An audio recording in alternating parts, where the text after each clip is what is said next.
Hi, my name is Ian Murphy. I'm a junior in the program on the environment, and the title of my capstone project is Growing Plants for Growing Students: How Experiential Learning in Conservatories Can Support Student Learning.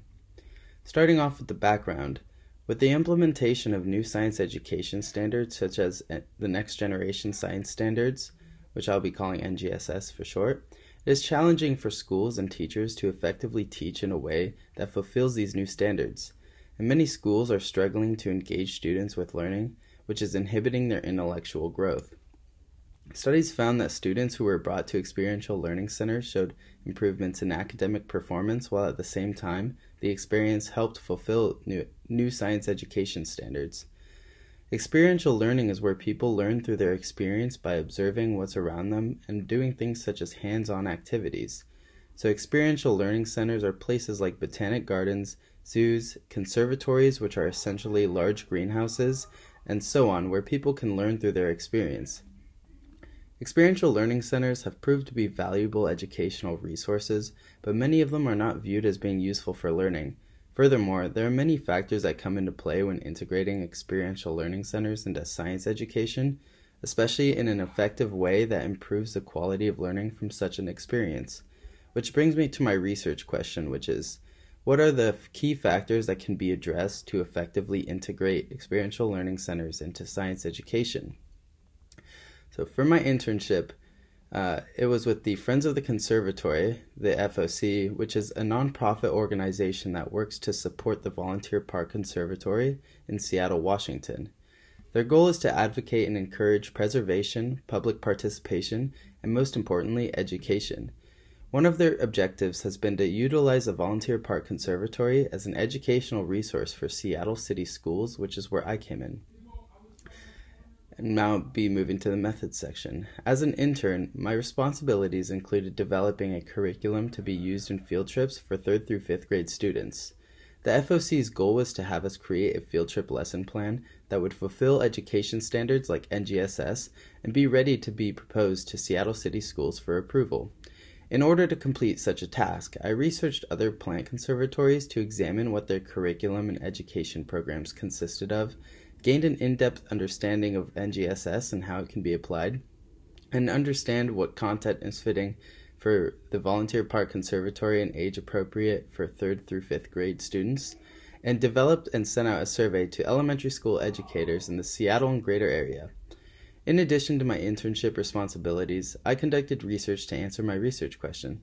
This consisted of an analysis of case studies pertaining to experiential learning and the results of such an experience, and scholarly articles that look at teaching pedagogy, education reform and stakeholders, and NGSS objectives and its implications.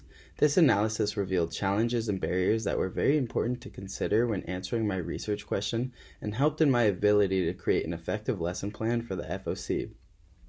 Now going to the results.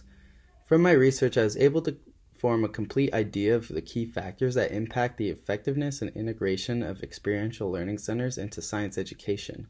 First, it is essential to understand the factors that impact integration, because that is what's needed to make the field trip happen in the first place. A major factor is gaining school approval of a field trip to an experiential learning center. By showing improvements in students' academic achievement as a result of utilizing these experiences, and how such an experience will help fulfill NGSS and other science education standards, it showcases the experience as an investment in student learning, which may add to the likelihood of gaining approval.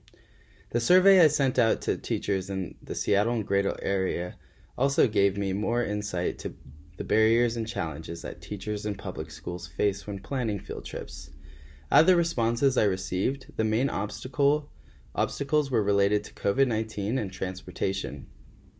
In regards to barriers pertaining to COVID-19, respondents expressed that school district and COVID-19 policies towards field trips and state and national COVID restrictions may restrict the possibility of going on one, and chaperones are commonly required to support field trip logistics like watching over the students to ensure their safety, but due to chaperone concern of COVID-19, it is possible for there to be a lack of them, which restricts the possibility of going on a field trip.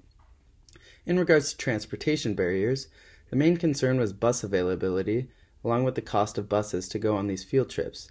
It's not very possible to overcome the obstacle of COVID-19 until it's no longer a pandemic, but with the transportation barriers, it brings up funding obstacles, which is a complicated issue that is beyond the scope of this research, but it's still an important consideration to be made when looking at integration. If integration is successful, now we must look at how to plan a field trip that is the most effective in engaging students, which will enhance the educational benefits of such an experience.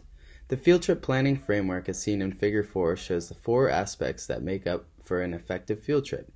Field trip structured with an adequate concrete preparatory learning phase beforehand, which is almost always teacher-led, resulted in increased student performance during this field trip, significantly higher knowledge exam scores, and more positive attitudes compared to other field trip structures.